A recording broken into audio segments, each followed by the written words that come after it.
What's all the fuzz about? Hey, what's the fuzz all about?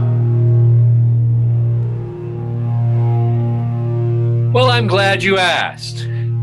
Because, ladies and gentlemen, this is the part of the show where we talk about the history of the guitar and what it has meant to our lives. So I want to share something that was brand new to me, probably brand new to at least some, most, if not all of our listeners and followers, concerning the instrument of the guitar.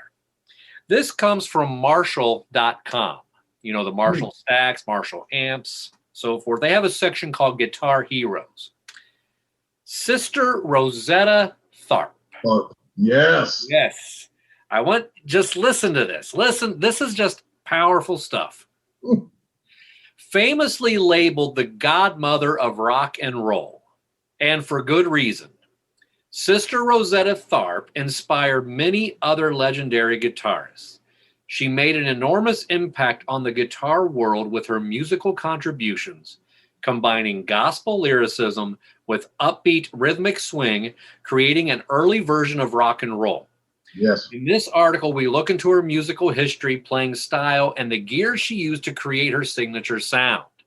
Now, this is just a few paragraphs of the history here that I wanted to read tonight. So she's born in Arkansas in 1915. Sister Rosetta Tharp was a daughter to two cotton pickers. Her father was a singer, while her mother was a singer and a mandolin player. She was also a women's speaker at a local church. With her mother's encouragement, Tharp began playing guitar at age 4 and by age 6 was performing in a traveling evangelical troupe. Throughout her teenage years, she performed regularly and was considered a musical prodigy. At age 23, Tharp first began to record her music. At her first sessions, she recorded 4 tracks, including Rock Me, which inspired the likes of Elvis Presley, Little Richard, and Jerry Lee Lewis. From here, Tharp's fame began to grow, leading to performances with Cab Calloway, Sammy Price, Muddy Waters, and moreover, her career. Tharp's performing career saw her make a name for herself in the gospel, jazz, and early rock and roll communities. She performed well into the 1970s, including a now iconic show in 1964, which saw Tharp performing in Manchester on the side of a train platform with the audience seated on the other side. Yes. Ladies and gentlemen, you can find this on YouTube. Yes. Unfortunately, Tharp passed away in 1973, but has been inducted into the Blues Hall of Fame. January 11th, she was declared Sister Rosetta Tharp Day in Pennsylvania. So, the playing style and gear used. This is what I wanted to get at for What's the Fuzz About. Tharp was involved with the very inception of rock and roll. She was later quoted saying, and I love this quote. I love this quote. "Oh, these kids and rock and roll. This is just sped up rhythm and blues. I've been doing that forever." Yeah. Rock and roll was nothing new to her. Her playing style was revolutionary and inspired almost every modern guitarist in their rock and blues style. She played fast in minor pentatonic shapes. A common Rosetta Tharp sound would be to do multiple slides up in a phrase, sliding into the shape from the first fret. Tharp played a few different guitars, but is most famously known for playing the Gibson Les Paul SG in white with 3 low output style humbuckers. She was one of the first to effectively use an overdriven sound. Now, for the non-guitarists out there that may not know this, the overdriven sound, that's the overdrive, so it's the distorted sound on the guitar. So basically you have the clean sound versus the distorted sound. So she was one of the first to effectively use an overdriven sound, and this is how she did it.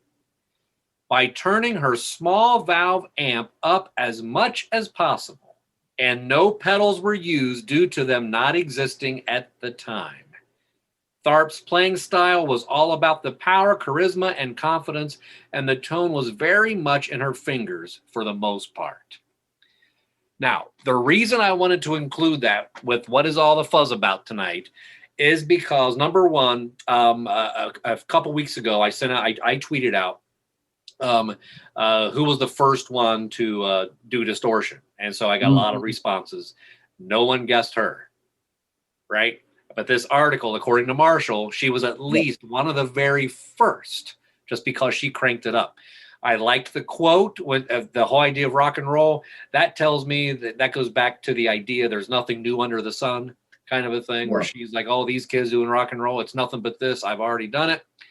But along with that, I mean, first of all, she should be praised as an African-American woman who came out of a very difficult time of her parents being cotton pickers, and she was able to move out of that and playing a Gibson SG, and what she was able to do, what she was able to accomplish, was what I think was amazing. But that also goes to say, we hear, and we talk about it on the show a lot, guitarists, famous musicians. We have famous musicians we interview. We have the Christian ones we interview. We've interviewed the secular ones. We have the secular ones we like, all the different artists that we appreciate.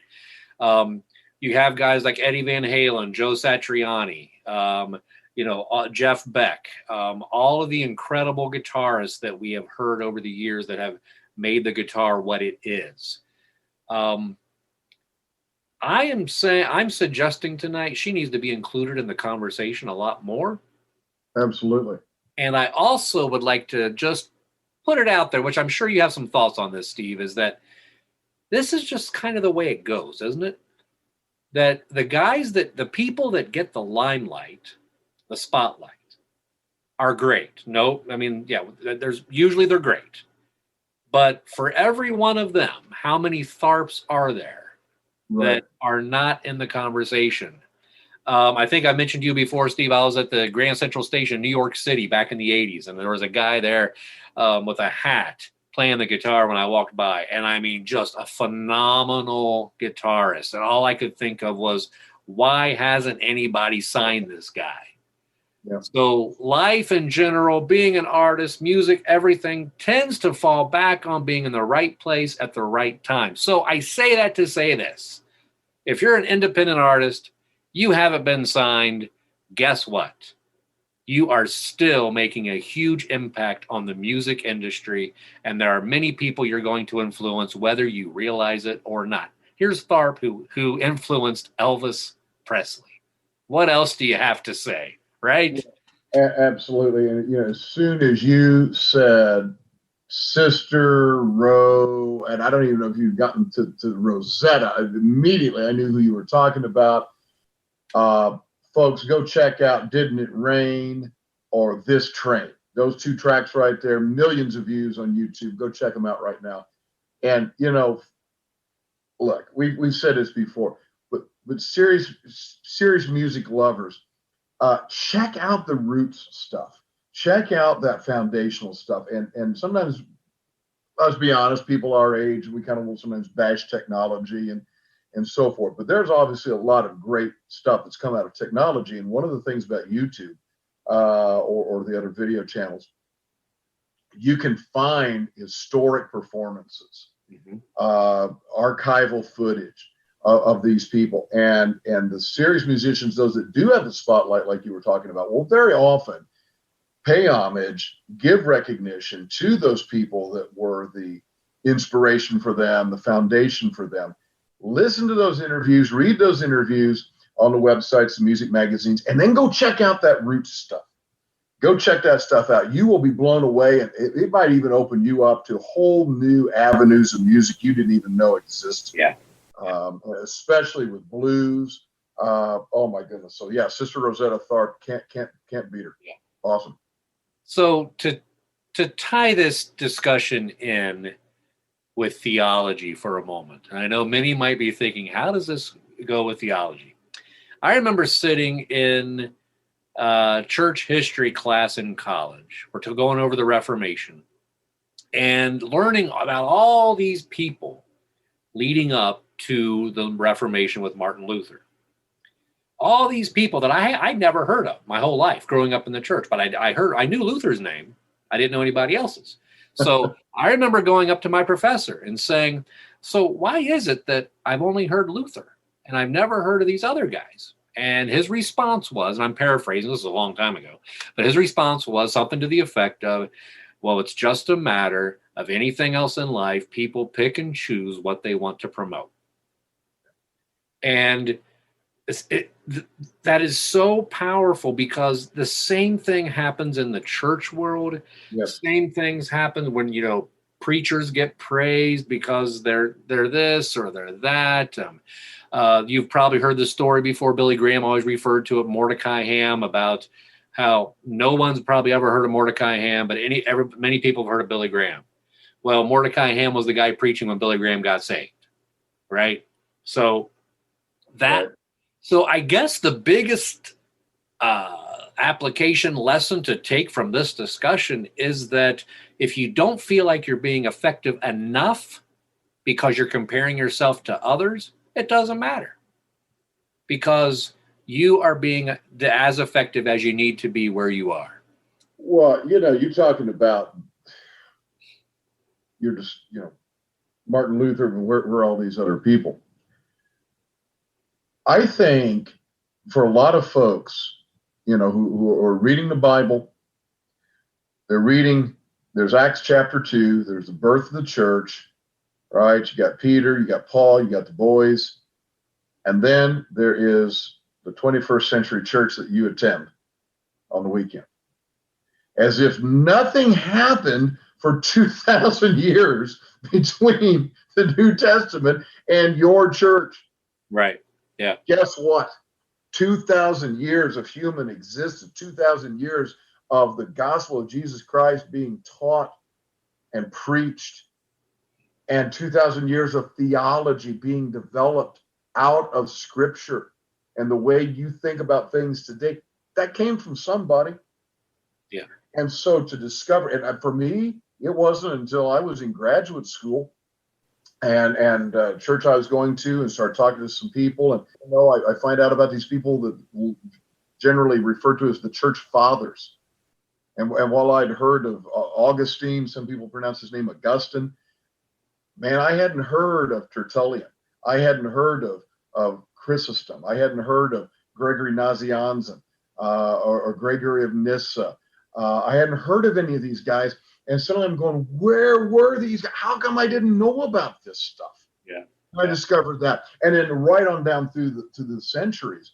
And we'll run to the local bookstore and maybe read, we've had Elisa Childers on the show, read Elisa Childers' newest book, right? Or some other contemporary author.